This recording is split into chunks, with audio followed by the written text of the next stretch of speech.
સરકારી એજન્સીઓ દ્વારા જે તપાસ થઈ રહી છે એનો નિષ્કર્ષ આવશે અને આપણે બધાએ સાથ અને સહયોગ આપવાનો જ હોય અને આપીએ જ છીએ. બીજો વિષય જે આપણે કર્યો, મારી બહેન દ્વારા જે ઈમેલ કમ્યુનિકેશનની વાત છે એર ઇન્ડિયા સાથેનો, તો હું સ્પષ્ટ રૂપે કહેવા માંગુ છું કે એર ઇન્ડિયા અને ટાટા ટ્રસ્ટ એ છેલ્લા 1 વર્ષથી તમામ પીડિત પરિવારો સાથે ઈમેલ કમ્યુનિકેશનમાં 1-to-1 કોરસ્પોન્ડન્સ કરી રહ્યા છે અને જે કંઈ પણ ડોક્યુમેન્ટ્સની આપલે હોય, જે કંઈ પણ ઇન્ફોર્મેશનની આપલે હોય એ ચાલી જ રહી છે. તો એમાં ઈમેલ કમ્યુનિકેશનમાં કશું નવું નથી. વાત આવી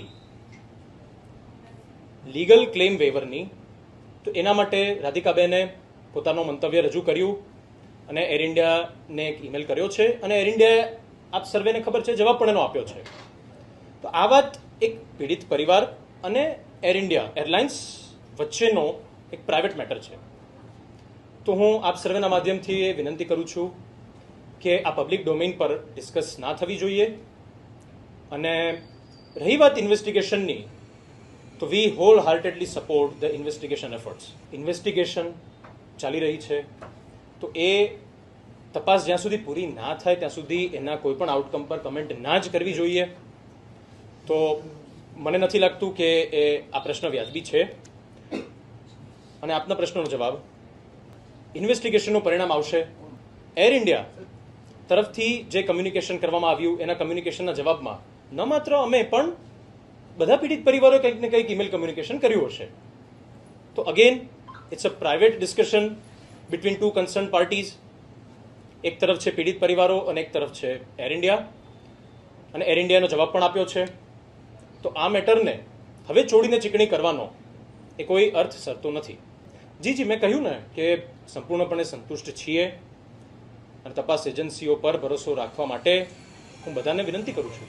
આ એક બહુ દુઃખદ અને બહુ મોટો અકસ્માત હતો.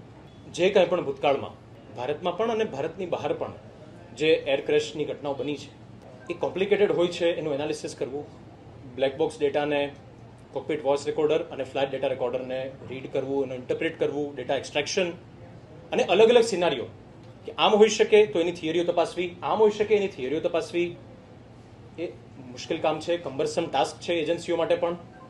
તો હું ફરી વખત કહું છું કે આને એક ટાઈમલાઈનમાં બાંધવી અને ઉતાવળ કરવી એનો કોઈ અર્થ બનતો નથી. જે રિપોર્ટ આવશે, જે એનો નિષ્કર્ષ હશે, એ લોકો સમક્ષ પબ્લિક ડોમેનમાં મુકાઈ જ જવાનું છે. તો આપણે નિશ્ચિંત થઈ જવું જોઈએ અને જે તપાસ ચાલી રહી છે એના પર સંપૂર્ણ ભરોસો રાખવો જ જોઈએ. તો રિગાર્ડિંગ વચગાળાનું વળતર, અગેન હું કહું છું કે આ પરિવાર અને એર ઇન્ડિયા વચ્ચેનો એક ઓફિશિયલ અને એક પ્રાઇવેટ કમ્યુનિકેશન છે અને it should be kept private. That's what I strongly believe in.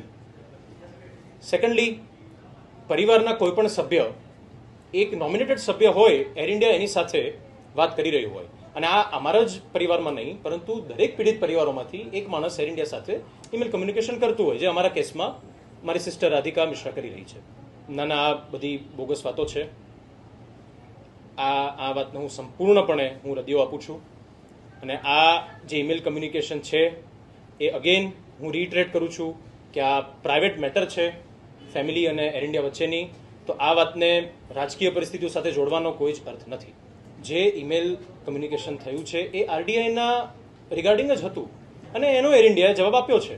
એવી કોઈ અપેક્ષા કોઈ કાર્યકર્તા ક્યારે રાખી પણ ના શકે અને હું પણ નથી રાખી રહ્યો. હું મારી 3 પેઢીઓ આરએસએસની સ્વયંસેવક છે, ભારતીય જનતા પાર્ટીના કાર્યકર્તાઓ છે, અને આ બધા કોઈને કોઈ આસ્થામાં માનતા હશો, એવી રીતે અમે આ આસ્થામાં માનીએ છીએ. આ અમારું આસ્થાનું મંદિર છે, કેન્દ્ર છે. તો એ બાય નેચરલ કાર્યકર્તા તરીકે આખી જિંદગી જ અમે છીએ. તો એમાં પછી કોઈ આમ લેબલ મળી જાય અને એમાં કોઈ વિશેષ આમાં એક જવાબદારી હોય કે એક પ્રિવિલેજ હોય કે એવું કોઈ કાર્યકર્તાના મનમાં ક્યારેય હોતું જ નથી. એટલે આ પ્રશ્ન, હજી હું ફરી વખત કહું છું કે આ પ્રશ્ન જ અસ્થાને છે. ભારતીય જનતા પાર્ટી એક કેડર બેઝ પાર્ટી છે અને 12 જૂન છે, પપ્પાને 1 વર્ષ પૂર્ણ થઈ રહ્યું છે. વિજયભાઈ રૂપાણી સાથે, પપ્પા સાથે ભાજપના અને સંઘના નેતાઓએ, સ્વયંસેવકોએ, હું 30 વર્ષનો છું તો મારાથી પણ વધારે સમય સુધી કાર્ય કર્યું, એટલે એક લાગણી હોય, સ્વાભાવિક છે. તો એ બાને મળવાનું હોય, 1 વર્ષ પૂર્ણ થયું છે એટલે બેસવા આવતા હોય અને ફોનમાં વાત થતી હોય એ જ. બાકી આ મેટરને અને આને કોઈ સંબંધ છે નહીં.